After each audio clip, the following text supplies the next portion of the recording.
세 친구들은 처음에 욥을 보러 와서 욥을 알아보지 못했습니다. 그만큼 욥의 온몸이 엉망진창이었기 때문입니다. 어떠한 위로의 말을 건네야 할 것인가, 어떤 말로 그 위로를 시작을 해야 될 것인가, 욥의 친구들은 입을 떼지 못했습니다. 그래서 그들은 그저 옆에서 자신들의 겉옷을 찢고 죄를 뿌리며 욥의 옆에 앉아 있어 주는 것 말고는 할 수 있는 것이 없었습니다. 그저 7일 밤낮을 아무런 말 없이 욥의 고통과 욥의 고난을 같이 위로하고 그것을 공감해 주기 위해서 그저 앉아 있었습니다. 그렇게 7일 밤낮 동안 아무런 말 없이 앉아 있던 그 상황에서 욥이 고통스러운 목소리로 이야기를 시작하는 것이 바로 오늘 본문의 말씀입니다. 그런데 그것은 자신을 위로하러 온 친구들에게 이 먼 곳까지 와준 것에 대한 감사의 인사도 아니었습니다. 그 7일 밤낮의 시간 동안 아무런 말도 없이 앉아 있었던 그 시간 동안 욥은 끊임없이 생각을 했을 것입니다. 그리고 그 침묵을 동반한 생각은 한 가지 질문으로 귀결이 되었습니다. 왜? 라는 것입니다. 하나님 어디에 계십니까? 라는 질문입니다. 그가 7일 밤낮 동안 고민하면서 고뇌하면서 고통스러워했던 것은 자신이 당한 금전적인 손실이나 자신의 자식들을 잃어버린 상황, 혹은 자신의 몸에 난 질병 때문이 아니었습니다. 자신의 아내가 자신에게 비난하듯이 이야기하는 말 때문도 아니었습니다. 지금 가장 욥을 혼란스럽게 만드는 것은 하나님의 침묵 또는 하나님의 부재가 그렇게 욥을 혼란스럽게 만들고 있는 것입니다. 그럼에도 욥은 자신의 신앙에 비추어서 자신의 신앙을 조화시켜서 어떻게든 이 상황을 설명해 보고자 했습니다. 자신의 신앙으로서 지금 자신이 겪고 있는 충격적인 경험을 어떻게든 이해해 보고자 했다라는 사실입니다. 그는 자신에게 일어난 이 일 자체를 하나님께서 허용하셨다라는 사실을 이해할 수 없었습니다. 하나님이 행하신 일이 분명 하나님께서 하신 것 같은 이 일이 자신을 혼란스럽게 만들고 고통스럽게 만들고 있다라는 사실을 믿을 수 없었다라는 사실입니다. 그래서 욥은 마음 끊임없이 고뇌하였고 마침내 절망적인 말들을 쏟아내기 시작하는 겁니다. 그는 자신의 태어난 날을 저주합니다. 하나님이나 자신이나 혹은 다른 누군가를 저주하는 것이 아니라 자신이 태어났던 그 날이 기억에서 사라지기를 바라고 있습니다. 자신이 태어났던 그 날이 누군가에게 기쁨의 날이 아니라 그날이 저주받기를 원한다라고 말하고 있는 것입니다. 이 상황은 모든 것이 욥을 지치게 만들고 아무것도 없는 것 같고 하나님마저도 자신에 대해서 침묵하는 가운데 욥이 극도로 외로움을 느끼면서 내뱉는 말이었습니다. 그래서 자신의 불행이, 자신에게 지금 닥친 재앙이 어느 정도인지 자신을 찾아온 친구들에게, 그리고 어디선가 침묵하고 계시는 것 같은 하나님께 그것들을 쏟아내고 있는 것입니다.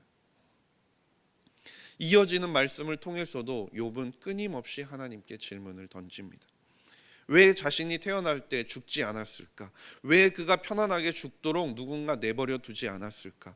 누군가가 그 자리에 있어서 자신이 아무런 일이 없이 그를 돌보고 그가 태어날 수 있도록 했을까? 왜 자신이 사산되지 않았을까?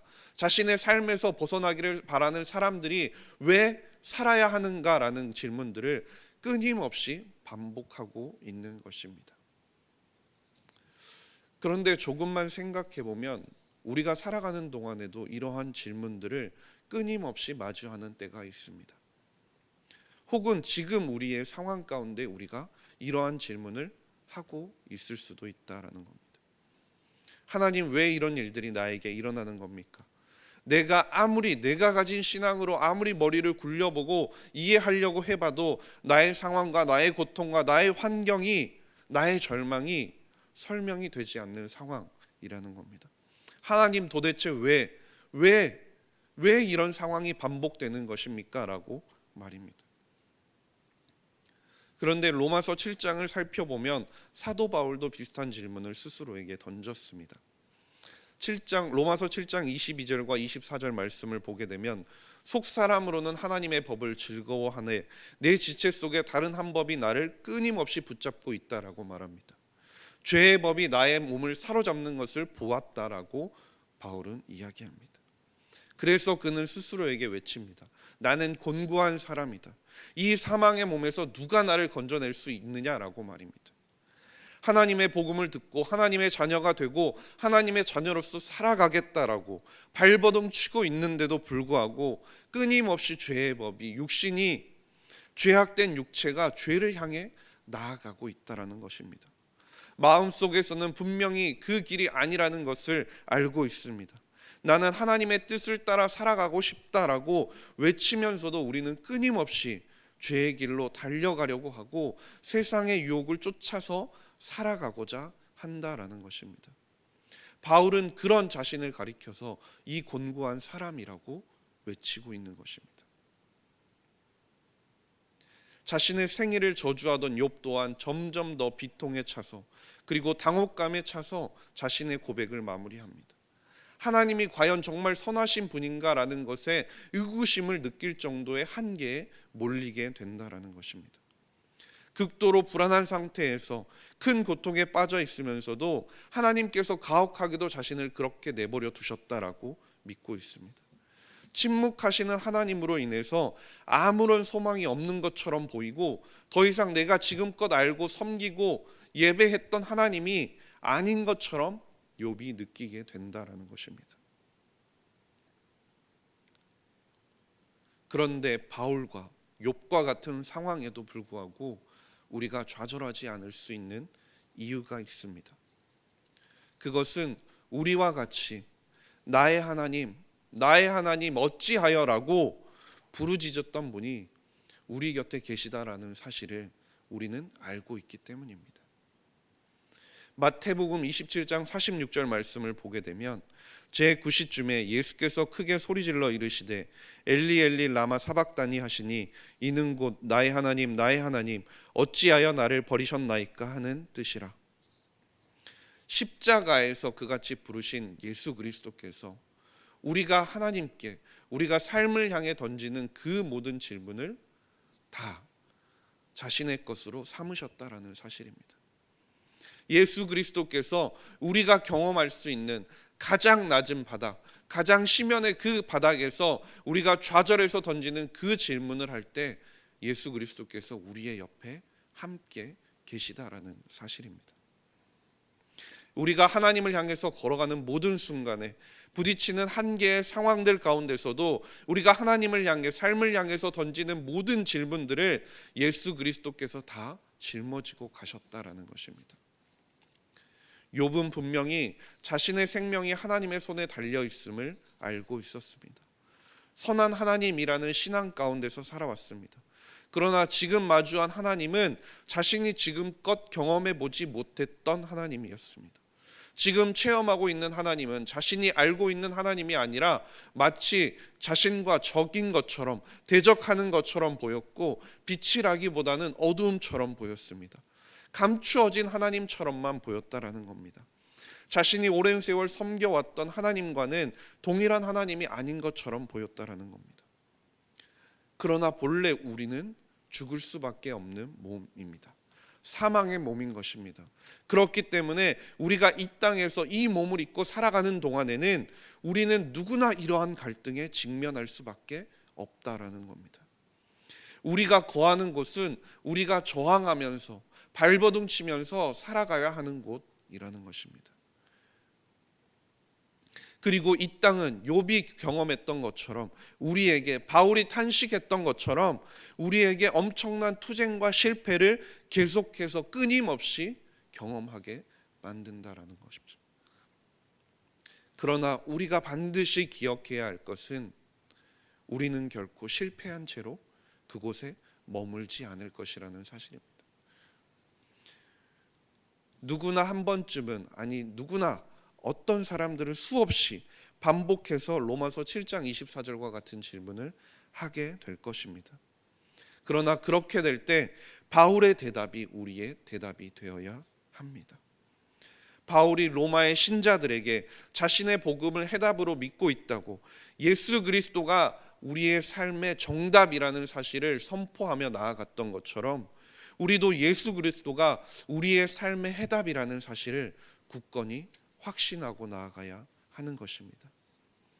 그리스도인의 삶은 언제나 긴장의 연속일 수밖에 없고 수많은 갈등이 존재할 수밖에 없습니다. 세상에 압도당하는 듯이 느껴지기도 하고 내 삶이 무기력해 보이기도 한다라는 겁니다. 욥의 상황과 같이 내가 알던 하나님이 아닌 것 같고 내가 경험했던 하나님이 아닌 것 같고 하나님께서 나에게 아무리 기도하고 아무리 부르짖어도 침묵 속에 일관하시는 것 같은 하나님처럼 보일지라도 세상이 끊임없이 나의 죄를 지적하고 너는 무기력하고 너는 빠져나올 수 없고 너는 아무것도 할 수 없는 무능력하다라고 지적하는 것처럼 보일 때가 너무나 많이 있지만, 그러나 우리가 그럴 때 해야 할 것은 욥의 그 왜라는 질문을 넘어서서 바울이 했던 대답, 그 대답으로 나아가는 삶의 모습이 우리에게 필요하다라는 것입니다. 우리가 영적인 삶의 출발점으로 다시 돌아가서 우리가 어떻게 예수 그리스도를 통해서 죄에서 구원받고 하나님의 자녀가 되었는지를 다시금 기억해야 한다라는 사실입니다. 나는 연약하고 나는 부족하고 나는 죄에 압도당해서 혼란스럽고 넘어질 수 있습니다. 그러나 우리를 죽기까지 사랑하셔서 그 죄에서 자유하게 해주신 예수 그리스도를 힘입어 내가 오늘도 살아갈 수 있음을 세상을 향해 담대히 선포하며 그리고 담대히 살아갈 수 있는 저와 모든 성도님들이 될 수 있기를 주님의 이름으로 간절히 소망합니다. 기도하겠습니다. 하나님 아버지, 감사합니다. 우리에게 닥치는 상황 가운데 마음가짐과 태도를 어떻게 해야 하는지 생각해 보게 하시니 감사합니다. 언제나 우리의 옆에 계시며 우리의 모든 것을 짊어지고 가시는 예수 그리스도의 그 사랑을 경험하게 하시고 기억할 수 있도록 도와주시옵소서. 우리를 향하여 내밀어 주시는 주님의 그 손을 붙들고 허락하신 하루의 삶을 담대히 감당하며 살아갈 수 있도록 은혜를 더하여 주시옵소서. 감사드리며 모든 말씀 우리 구주 예수 그리스도의 이름으로 기도드렸습니다. 아멘.